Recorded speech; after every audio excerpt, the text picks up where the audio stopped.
Welcome to the Real News Network. I'm Jessica Devereaux in Baltimore. After months of investigating, the United Nations has declared that the UK and Sweden have arbitrarily detained WikiLeaks founder Julian Assange. Assange has been held up in the Ecuadorian embassy in London for more than 3.5 years as he fights extradition to Sweden, where he faces questioning on sexual assault allegations. Let's take a listen to what Assange had to say after the announcement. I've been detained now without charge in this country, the United Kingdom, for 5.5 years. That's 5.5 years where I've had great difficulty seeing my family and seeing my children. Today, that detention without charge has been found by the highest organization in the United Nations that has the jurisdiction for considering the rights of detained persons to be unlawful. Here to discuss the UN's ruling and its significance is Carey Shenkman. Carey is a human rights attorney who's been working on this case with a Real News regular, Michael Ratner, who is also the president emeritus of the Center for Constitutional Rights. Thank you so much for joining us, Carey. Thank you. It's wonderful to be on the show again. So, Carey, in the wake of the UN ruling, UK Foreign Secretary Philip Hammond, he's called the decision ridiculous, rejecting it outright. What do you make of that? Well, we were really astonished to hear that news. This was a 16-month independent investigation that took into account all the evidence submitted by Sweden and the UK. Both states had a chance to submit their arguments. They made their arguments, and the UN decided. So, first of all, it's very strange to play in a game if you're not going to stick with the outcome and cherry pick the decisions that you want to adhere to.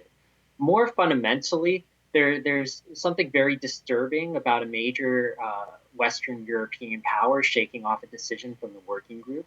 This is, as our client pointed out, the most respected body on detention in the UN and globally. And this is the authority on issues of detention. So when Western powers have nationals detained, they look to the Working Group on Arbitrary Detention to fix the situation. Give us a quick example.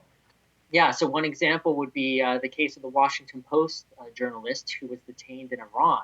One of the first things the Post did was file an urgent petition to the Working Group on Arbitrary Detention. The group was also instrumental in the release of the president of Maldives. So I think the troublesome path that the UK is going down, that later on, if UK, Swedish, or other Western nationals are detained in pariah states, and Western governments want to put pressure on those states for their release from arbitrary detention, then those so-called rogue states can simply say, well, the UK didn't follow the working group in the Assange case, so why do we have to do that? I mean, this sets a very troublesome precedent.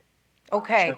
International obligations. All right, to piggyback off the last question, I want to get a sense of the United Nations authority in all of this. So in the wake of the UK intransigence, first of all, how binding is this decision? And can the UN do anything to sort of twist the UK's arm into getting Assange released? So first of all, both states, the UK and Sweden, participated and accepted the jurisdiction of the working group. So as I said, it's very strange to say that you're going to participate in a process and ignore the outcome. Following that, both states do have obligations under the International Covenant of Civil and Political Rights, the European Convention of Human Rights, the Universal Declaration, and these are sources of international law for the working group.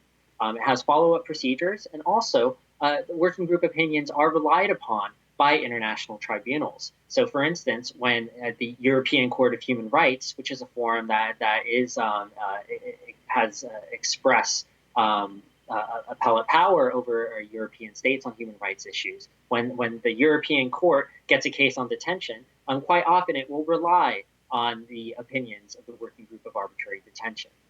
The members of the working group are widely considered experts at the top of this field.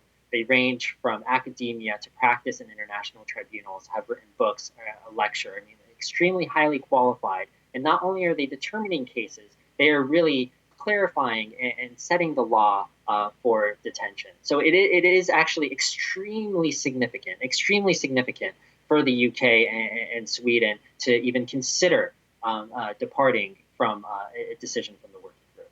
All right, let's move on and talk about some reactions to this news. We have Ecuadorian President Rafael Correa. He's promised to continue to protect Assange, although it looks like the UK is not letting up anytime soon.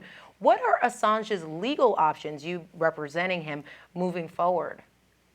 I think in terms of the next steps, for one, Assange is still suffering from severe shoulder pain and needs to get MRI and necessary medical treatment for that.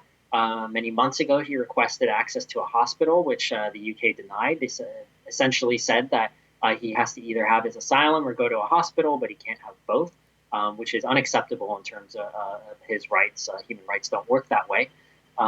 And following that, the medical treatment, he needs to have his passport returned and have, as the UN body has decided, he has to have his freedom of movement back in a way that respects his safety.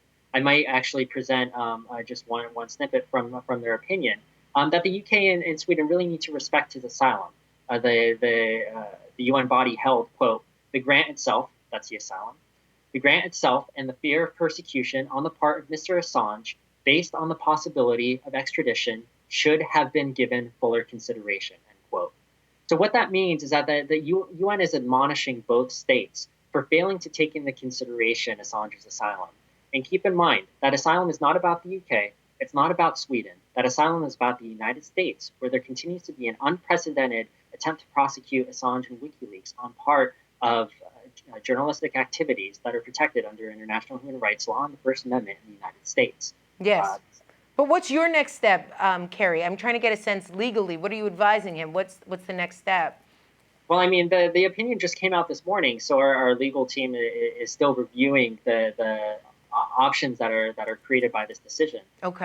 But I think it certainly is a game changer on the legal landscape because you have a very respected authority that is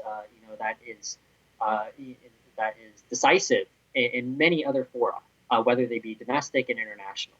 So our very first step is to look to the states to implement this decision in accord with their international legal obligations. And if they fail to do that with some time, I would caution folks not to get discouraged.